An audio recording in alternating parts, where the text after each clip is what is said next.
गोकुल स्मारक महाविद्यालय के ऑनलाइन क्लासेस में आप लोगों का स्वागत है। आइए हम डीएलएड 4 सेमेस्टर के फर्स्ट पेपर का नाम बताते हैं, जिसका नाम है शैक्षिक प्रबंध। इसमें जो है आपको चौथा लेसन के बारे में आज हम बताएंगे, भौतिक संसाधनों का प्रबंध। भौतिक संसाधन जैसे विद्यालय, भवन, पुस्तकालय, कक्षा, प्रयोगशाला आदि के अभाव में कोई भी विद्यालय गतिशील नहीं हो सकता।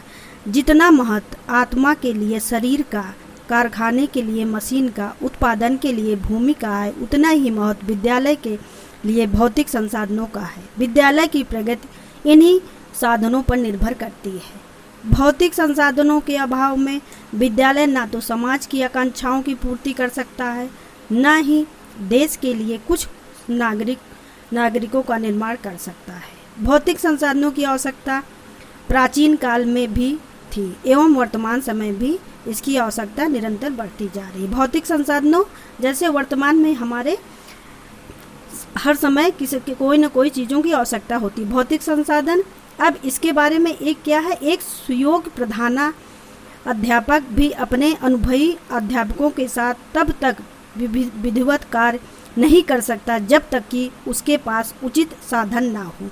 कोई भी कार्य करने के लिए हमें क्या है, हमें एक विधिवत एक योजना बनाई जाती है, उसी के तहत हम सभी कार्य की पूर्ति कर सकते हैं। जब तक बालक के लिए उचित आवास का प्रबंध नहीं होता तब तक वे अपने अध्यापकों से कुछ प्राप्त नहीं कर सकते। अतः प्रत्येक विद्यालय में भौतिक संसाधनों का प्रबंध अति आवश्यक है। इन संसाधनों का वर्णन इस प्रकार, इसमें कई चीज़ बताई गई हैं। जैसे पहला आपका है विद्यालय भवन।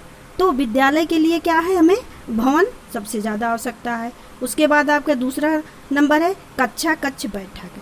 जब विद्यालय बनेगा तो उसके बाद क्या है, क्लास बननी चाहिए कक्षा का, जिसमें बच्चे हमारे सारे एक साथ बैठ के जो है शिक्षण कार्य कर सके। तीसरा आपका है पुस्तकालय। पुस्तकालय का अर्थ है कि जिसमें सारे बच्चे जो है बुकें वहाँ से प्राप्त कर सके। चौथा आपका है प्रयोगशाला, जिसमें प्रैक्टिकल कार्य कराया जाता है। पांचवा आपका है खेल का मैदान। विद्यालय में क्या है, बच्चों के लिए खेल का प्रबंध होना चाहिए। विद्यालय छात्रावास, एक विद्यालय भवन में क्या है, एक छात्रावास, एक आवास भी, जो दूर दूर से बच्चे आते हैं उनको रहने के लिए भी व्यवस्था होनी चाहिए।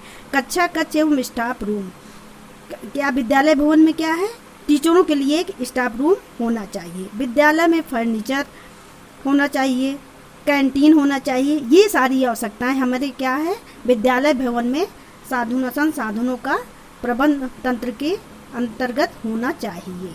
धन्यवाद।